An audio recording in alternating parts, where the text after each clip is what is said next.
मुझे लगता है कि हमारे बीच में ये तय हो गया था कि पत्रकार परिषद को सिर्फ प्रफुल्ल पटेल और जयंत पाटिल जी जाएंगे, और उसके मुताबिक वो दोनों गए। हम लोग कोई भी प्रेस कॉन्फ्रेंस को नहीं। तो हम पार्टी में कुछ है कि नहीं है? लेकिन पवार साहब ने प्रेस कॉन्फ्रेंस किया तो कई सारे बड़े नेता थे, लेकिन वो अजीत दादा नहीं थे। कौन बड़े नेता थे, नाम तो बताओ। सिवाय जयंत पाटिल साहब और प्रफुल्ल पटेल जी, और कौन बड़े नेता थे वहां पे?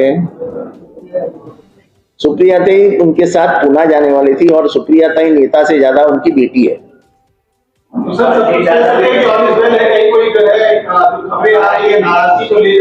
देखो, आप पत्रकारों को अपने टीवी के टीआरपी का शौक होता है, तो जब तक ऐसी बनी बनाई कहानियां आप टीवी पे नहीं डालोगे और एक प्रकार का ऐसा अस्वस्थ माहौल तैयार नहीं करोगे तो टीवी देखेगा कौन?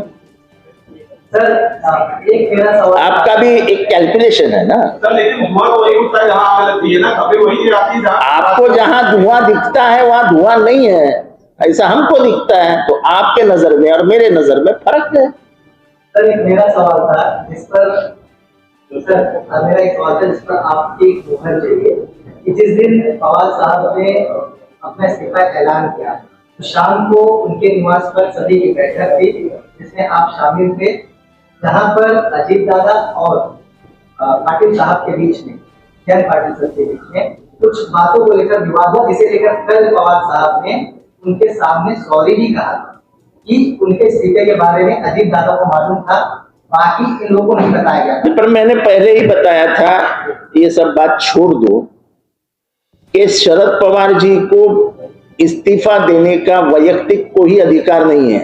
अब वो शरद पवार पर्सनल नहीं रहे, वो एक प्रॉपर्टी है, एक राष्ट्रीय संपत्ति है जो सबकी है।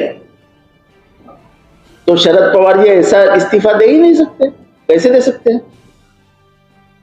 हमारी पूरी जिंदगी उनके ऊपर है, तो हमको पूछे बिना, हमको समझे बिना वो इस्तीफा कैसे दे सकते हैं? और इसलिए मैंने पहले दिन से मैं कह रहा था कि इस्तीफा गलत है और उनको वापस लेना ही पड़ेगा। वो हुआ। इसी को आपने बीच में रोक कैसे?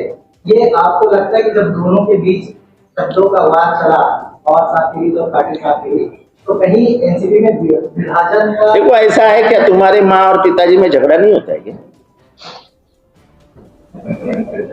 घर है भाई हमारा, पवार साहब हमारे पिताजी है और नीचे हमारा घर है। घर में लड़ाई झगड़े तो चालू ही रहते हैं। घर में बर्तन नहीं बजेंगे तो किचन है पता ही नहीं चलेंगे। घर वाले साथ में रहते तो पवार साथ ही नहीं। ऐसा है, जब कठिन समय आता है तब घर वालों ने साथ रहना चाहिए, और उनका घर अजित पवार तक मर्यादित नहीं है ना, यही तो आप गलती कर रहे हैं। पूरे भारत में उनका घर है, इसलिए स्टालिन उनको फोन करता है, कहता है कि इस्तीफा मत दो। कश्मीर से अब्दुल्ला साहब फोन करते और कहते इस्तीफा मत दो। बिहार से नीतीश कुमार फोन करते, कहते इस्तीफा मत दो। राहुल गांधी जी फोन करते, कहते इस्तीफा मत दो। सोनिया गांधी जी फोन करती है, कहती है इस्तीफा मत दो। चंद्रबाबू नायडू कहते कि इस्तीफा मत दो। ममता बनर्जी कहती है इस्तीफा मत दो। उद्धव ठाकरे जी कहते हैं इस्तीफा मत दो। तो इसका मतलब केंद्र की राजनीति में, केंद्र की आने वाले दिनों में जो सियासत होने वाली है, इसका यह प्रमुख आधार है, और उस आधार को संभाले रखना ये पूरे देश के नेताओं ने अपनी जवाबदारी समझी। तो हमको भी, हम महाराष्ट्र के कार्यकर्ताओं को भी अच्छा लगा कि हमारे नेता का कद कितना बड़ा है, कि पूरा देश चाहता है कि वो वहीं रहे।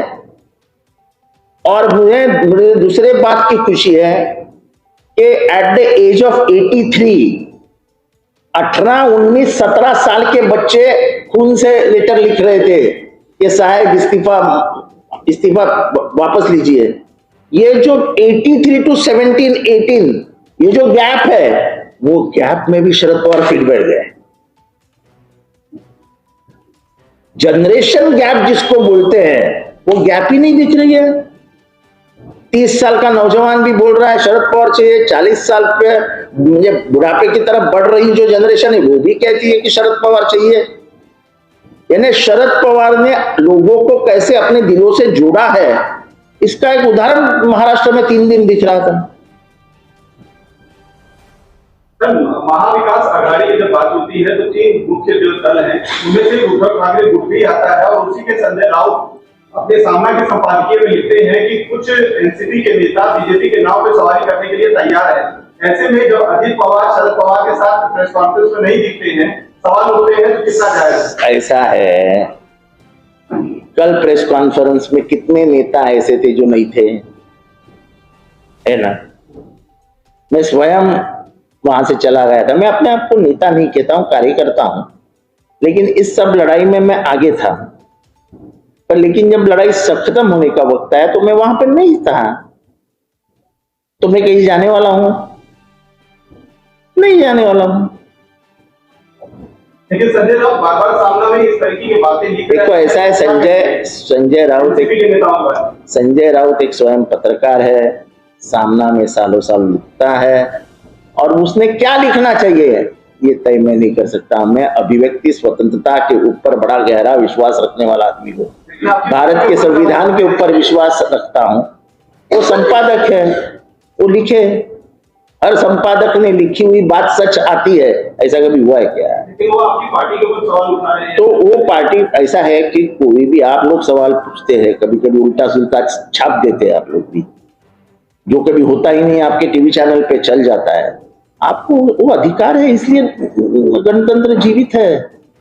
गणतंत्र में आपको अधिकार है बताने का, कहने का, वो सब बातें सच्ची है, ऐसा नहीं होता है।